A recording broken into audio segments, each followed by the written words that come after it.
Salut à tous, c'est Samuel. On se retrouve aujourd'hui pour une nouvelle vidéo Pure Arts. Il s'agit de la licence Monster Hunter World.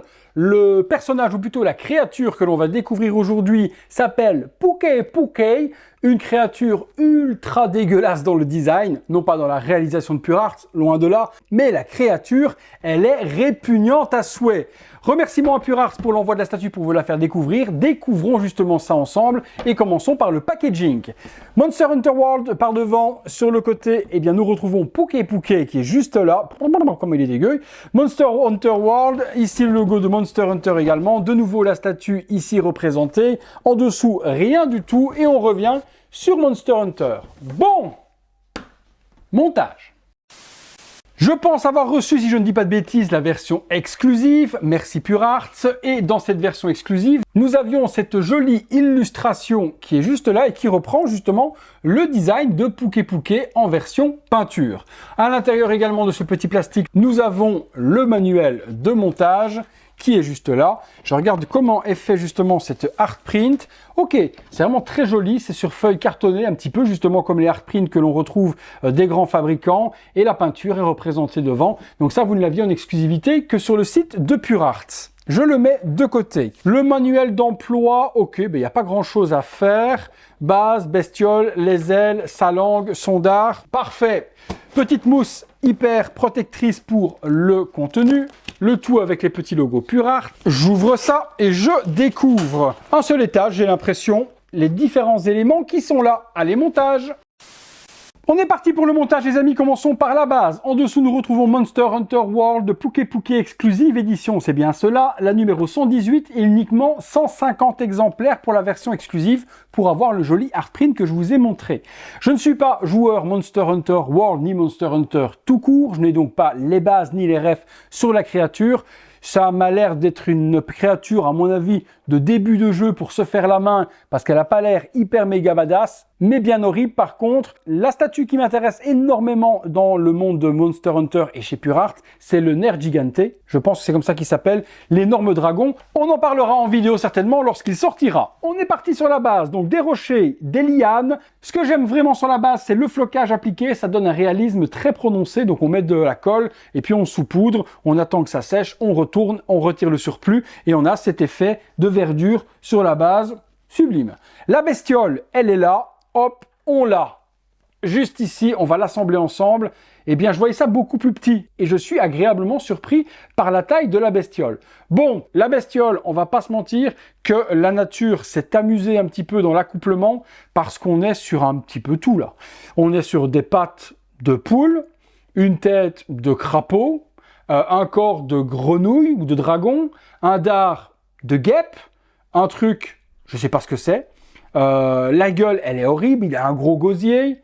La langue qu'on va rajouter, c'est encore plus horrible. Et puis ici, on a l'impression d'avoir des plumes de paon tout autour de sa gorge. Mutation génétique de plusieurs animaux. On est d'accord. Ou accouplement de plusieurs animaux qui ont donné naissance à cette bête. Le travail, trêve de plaisanterie, est quand même super bien fait. Peinture nacrée sur le dessus, également sur la collerette. Les yeux sont des yeux de verre. Ça, je kiffe. Bon, il a un œil qui regarde à Houston, l'autre qui regarde à Berlin, mais c'est voulu comme ça. Et on voit les deux petites narines ici entre les deux yeux, la bouche avec l'aspect violacé, les écailles, la peinture également ici un peu plus mate sur la partie de l'espèce de cocon et de guêpe ou dard, je ne sais pas ce que c'est. Beau travail de Pure Arts sur le monstre, là-dessus en tout cas, j'ai été assez impressionné du résultat. Alors, comment tu te mets toi, Pukei-Pukei, mais Pukei-Pukei. Ok, tu te mets comme ça. Tu dois rentrer, à mon avis, ici. Voilà. Bon, ben ça match plutôt bien. Les ailes, puisque oui, hein, cette bestiole, en plus d'être guêpe, n'importe quoi, doit voler. Donc, résine aussi, des petites plumes nacrées juste là sur le dessus. Aspect très reptile, des plumes de phénix, on dirait juste là en dessous, sur des ossements. La peinture est belle. À l'intérieur, on est sur du beige. Sur le côté, on a tout cet aspect lézard, grenouille, crapaud, tout ce que vous voulez, caméléon, vernis et nacré. Je trouve ça très joli. Enfin, très joli. Le travail de Pure Arts est très joli. La bestiole, choix artistique un petit peu chelou. Hein. La démarcation de l'aile est plutôt bien masquée dans l'emboîtement. Je trouve ça plutôt bien fait. Deuxième aile, eh bien on reprend la même. Couleur reptile, nacre et on assemble la deuxième juste ici. Il y a et un pegs en métal et un aimant. Du coup, l'aile ne peut pas bouger du tout. Dernière chose à assembler, vidéo assez rapide, c'est cette langue ultra méga dégueulasse. Elle vous roule une pelle, vous êtes relavé pour 3 jours.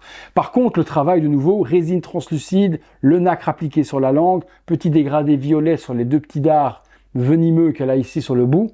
J'ai l'impression que c'est une langue humaine, quoi. À la taille, elle est horrible. Horrible, mais horriblement bien faite. Bon, il y a un aimant.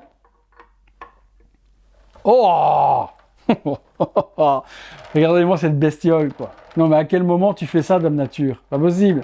Il n'y a que dans Monster Hunter que tu peux... Moi, je vais n'importe où et je croise une bête comme ça, mais je pars en courant. Je ne vais même pas la chasser, hein. Pas de chasseur de monster avec ça. Oh, qu'est-ce que c'est que ce truc? Je sais pas si elle était badass ou pas, cette bestiole. Vous me direz, vous, dans les commentaires, joueurs de Monster Hunter.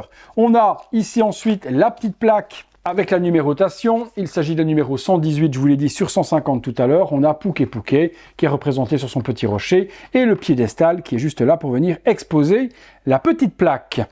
Eh bien, j'ai déjà fait le tour de cette statue. Montage assez rapide, travail toujours aux petits oignons par Pure Art, rien à dire là-dessus. La bestiole, oui, elle est dégueu. Le travail, lui, par contre, il est extraordinaire.